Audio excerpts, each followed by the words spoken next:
এত কষ্ট আমি মাকে দিলাম, কিন্তু মার কোনো খেদমত আমি করতে পারলাম না, আমার মার ঋণ আমি শোধ করতে পারলাম না।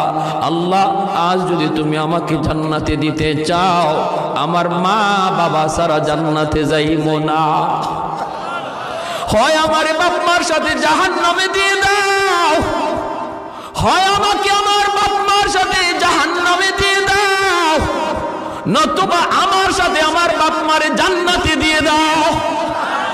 আমি আমার মা বাবা ছাড়া থাকবো না। আল্লাহ, তুমি আমার দুনিয়াতে পাঠাইছো, আমার মা আমার বাবা আমার উপর কি পরিমাণ ঋণ, আমি তো ঋণ শোধ করার সুযোগ পাই নাই, দিছো না।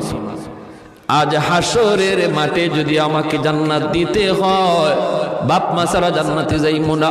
রব্বুল আলামিন তখন বলে, বান্দারে, আমি আল্লাহর আদত হচ্ছে জাহান্নামীকে জান্নাতে দেওয়া, কিন্তু কোন জান্নাতীরে জাহান্নামে দেওয়া এটা আমার আদত না।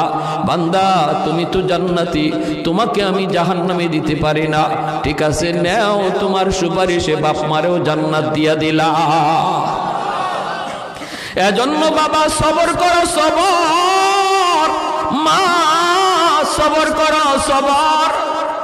এই বাচ্চাটা তোমার জন্য জান্নাতে যাওয়ার উসিলা হবে, জান্নাতে যাওয়ার উসিলা হবে। শুধু মুখ দিয়া এমন কোন কথা বইল না যেই কথার কারণে ঈমান চলে যায়, আল্লাহ নারাজ হয়ে যায়, এমন কথা বইল না, এমন কথা বইল না।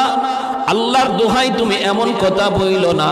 মৃত্যু সংবাদ শুনছো, ইন্না লিল্লাহি ওয়া ইন্না ইলাইহি রাজিউন কয়া তুমি দোয়াটা পড়ো। এই দোয়ার অর্থই হলো, আল্লাহ শিখায়া দিয়েছে, বান্দারি, যখনই কোনো বিপদ মুসিবত তোমার আসবে, তখনই তুমি এই দোয়াটা পড়ো। মানুষের জীবনের সবচেয়ে বড় মুসিবত হলো মৃত্যু সংবাদ, এই জন্য এই দোয়াটা আমরা পড়ি। এর অর্থ হলো বান্দা, এর অর্থ হলো কি জানেন? আমি যখন বলি ইন্না লিল্লাহি ওয়া ইন্না ইলাইহি রাজিউন, এর অর্থই হলো, ভাইরে তুমি যাও, আমি তোমার পিছনে আসতেছি। বাবা যদি ছেলের মৃত্যুর সংবাদ পায়া কই ইন্না লিল্লাহ, আল্লাহ আমরা সবাই তোমার, বাবা তুমি যাও, আমরা সবাই এক পথের প্রতীক, তুমি আগে যাও, আমি তোমার পিছনে আসতেছি। কেউ থাকার জন্য আসি নাই রে আল্লাহর গোলাম, কেউ থাকতে আসি নাই, থাকবার চেষ্টা করেও থাকা যায় না, যেতেই হবে, যেতেই হবে।